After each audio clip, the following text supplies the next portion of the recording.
गौरव dear,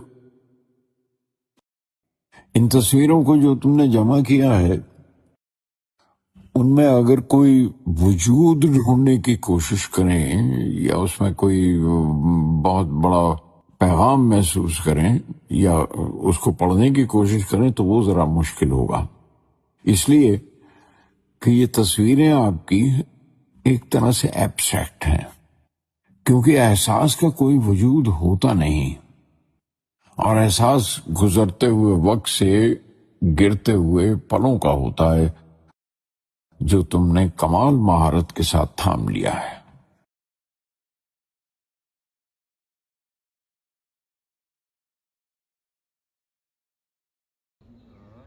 देखिए कि इस तरह के ख्याल एक दिन में नहीं आते हैं और मुझे ये ख्याल आया है, मेरे को नहीं मालूम कब आया है, लेकिन हाँ, ट्रैवल करते करते और ऑफ कोर्स गुलजार साहब की पोइट्री जो है वो हमेशा इंस्पायर करती रही है। तो पता नहीं कहाँ कौन से पहाड़ पे कब ऐसा ख्याल आया कि यार ऐसा कुछ किया जाए, और उसके बाद में फिर अगला जो काम था वो उनसे मिलने का था। हाँ, फिर मिलने की युक्ति ढूंढी, कैसे मिले, उनको मिलना आसान नहीं है। तो फिर एक हमारे फ्रेंड है बॉम्बे में, वो भी लिखते हैं, जयदीप साहनी। तो जयदीप साहनी ने उसे मिलवाया था। तो फिर मैं कुछ अपनी तस्वीरें जो मैंने उस समय तक शूट की तस्वीरें लेके मैं पहुंचा था। मैंने कहा कैसा संभव है कि तस्वीरें और आपकी कुछ लाइन हो। गुलजार साहब को शुरू में पता नहीं उनको क्या लगा होगा, मैं नहीं जानता। उनको लगा होगा बच्चा है, शौकीन, ठीक है। उन्होंने कहा कि ठीक है, लेकिन आप ये दो दो चार चार करके तस्वीरें मत दो, मुझे आप अपना शौक जो भी है तस्वीरें ला के दो, फिर देखते हैं। तो फिर उसमें बहुत समय लगा कि जो भी है कुछ 2-4 साल में खुद सामान इकट्ठा किया, गुलजार साहब के पास पहुंचे, उन्होंने देखी। उनका फिर सजेशन आया कि आप जो है ये तस्वीरें हैं, मैं जो लिखूंगा वो मैं अपने एक्सपीरियंस और अपनी फीलिंग से लिखूंगा, लेकिन मैं चाहता हूँ, उनका सजेशन था कि जो एज अ फोटोग्राफर आपने फील किया है इन तस्वीरों के लिए, तो आप पहले हर तस्वीर के पीछे अपना थॉट, अपनी फीलिंग आप कुछ लिखिए and bring it back to me. मेरे लिए बहुत बड़ा काम था लिखना, सही में। और जो भी मतलब एक लाइन भी लिखो जो कि गुलजार साहब के पास जाएगी। आप समझिए 6 महीने के लिए मैं गया कम से कम, जो भी टूटा फूटा बन पाया फिर मैं उनको भेजता था। और फिर गुलजार साहब जो है उनकी ओरिजिनल स्क्रिप्ट को उर्दू में लिखते, आपने प्रिंट्स भी देखे होंगे वहाँ पर। तो फिर उर्दू में लिख के और उनके ऑफिस में उसको हिंदी में ट्रांसलेट करा के तब मेरे को मिलता था वो।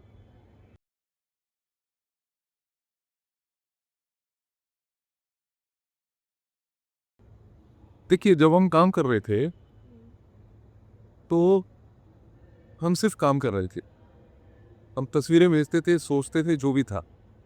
तो जब ये काम पूरा हो गया, इकट्ठा हो गया, तब हमने गुलजार साहब से ही पूछा कि सर इसका टाइटल क्या हो, है ना, वो उनसे बेहतर कौन हो सकता है।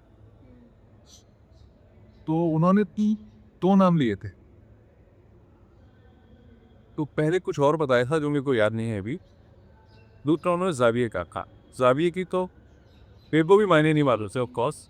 तो जाविये की तो साउंड ही बहुत साउंड करके आपने, है ना, उसका हर चीज सी, और मीनिंग जो है वो और भी सुंदर लगा हूँ। उर्दू की आपने बात की, उर्दू भाषा अपने यहाँ पे बहुत ही सुंदर, बहुत ही, उसका तो अंदाज ही कुछ और है ना। और तो और क्या चाहिए था।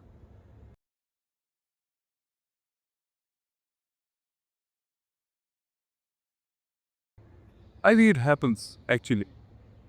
Most of these images you can't plan and shoot them.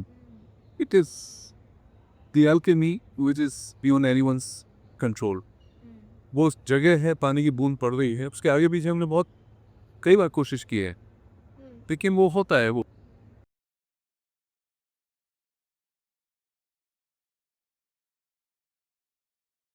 I disagree with this because there is another writer, great advertising writer, Freddie Birdie. He is another one great writer. He does some writing canvases. So I'm fortunate to have one of them where he says, so you take a picture but nothing is in your hands. I think this is more true. Who are you to make a picture? Photograph, if you have to shoot a leaf should be there. As a writer, I can be anywhere and describe a leaf. As a painter, I can be anywhere and paint a leaf. But as a photographer, if you have to shoot a cloud, have to, it have to be there among the clouds. Maybe he better knows it. And everyone's process is different. That's the beauty of it also. हम सारे जो है वो अलग अलग रंगों में सोचते हैं, नहीं तो सारी दुनिया एक जैसी हो जाती.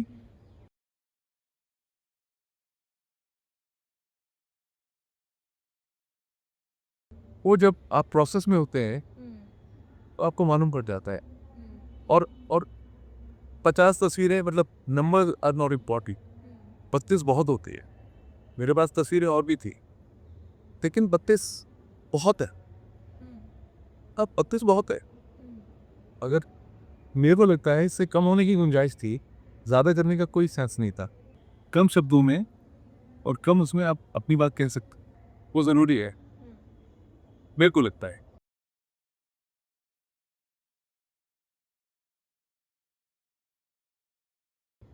नहीं तो तेरे को लगता है कि ब्लैक एंड वाइट जो है बड़ा एक बेसिक कलर पैलेट है, मौलिक.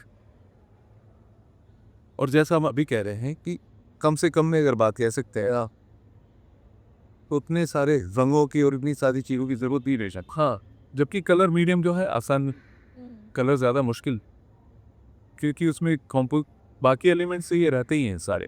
ऑफ कोर्स कंपोजिशन बहुत ज़रूरी है, मूड बड़ा ज़रूरी है. मालूम पड़ा कि तो वो थोड़ा और डिमांडिंग है, ये मैं ज़रूर कहता हूँ.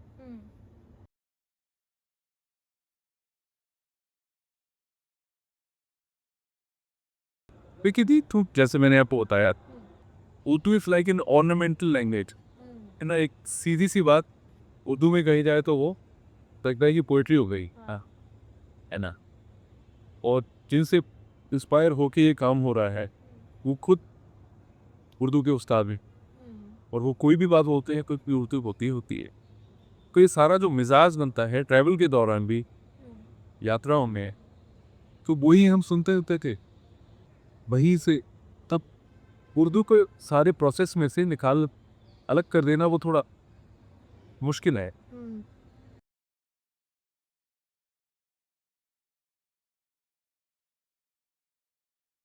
This is my biggest achieve in life. इससे बेहतर क्या होता है. नहीं, सारे अवार्ड ठीक है इसके आगे. It is difficult to explain. हाँ, क्या एक्सप्लेन कर सकता हो, या कोई भी. कल को गुलजार साहब एक किताब पे आपके लिए कुछ लिख के दे रहे हैं, आपको 2 दिन तक तो नींद नहीं आएगी, किराने रखेंगी वो किताब, कितने दिन पता नहीं. नहीं,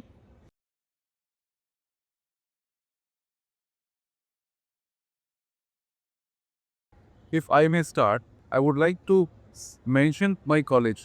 I went to the Art College Delhi as a common general, very introvert. I used to be, speak minimum. So, and I had done my masters also in graphic design. So 6 years in college. I don't know. I was very so-called invisible and without voice. Maybe I was just observing these. And have you spent pictures in a college like that? Something happens to you. I don't know that. There is something that happens to you, and which you may realize much later. So that was the beginning of this bent of mind or whatever happens later. Then the agency I joined, I worked for 3 years in contract advertising Delhi. So that was another institution for me, where I could see great people working around me. I was a kid. You know, Mr. Pradeep Sakar, who was my boss. I used to work under his team. And many more highly avoided creative directors, art directors, great writers. So yes, it infused tremendous knowledge, observations and skills, whatever I have, I owe to these people. Upesh, there are so many people, quite a learning experience.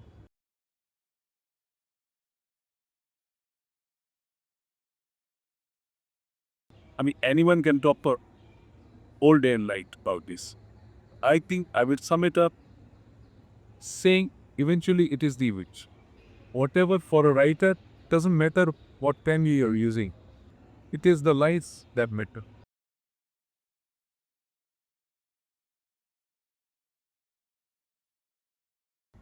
I better do them than I say anything.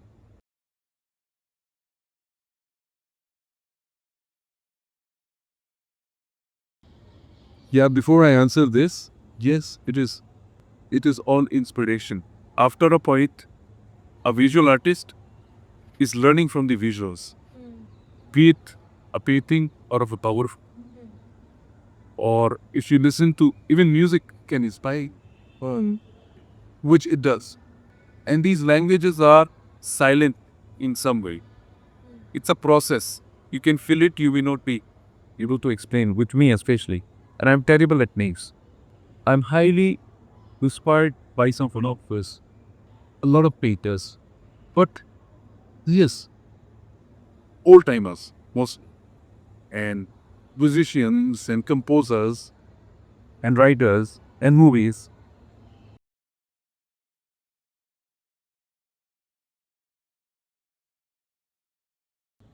See, I think for commercial thing, times are little hard because I can say 50,000 things, and to be able to survive, first of all, I think first comes you survive.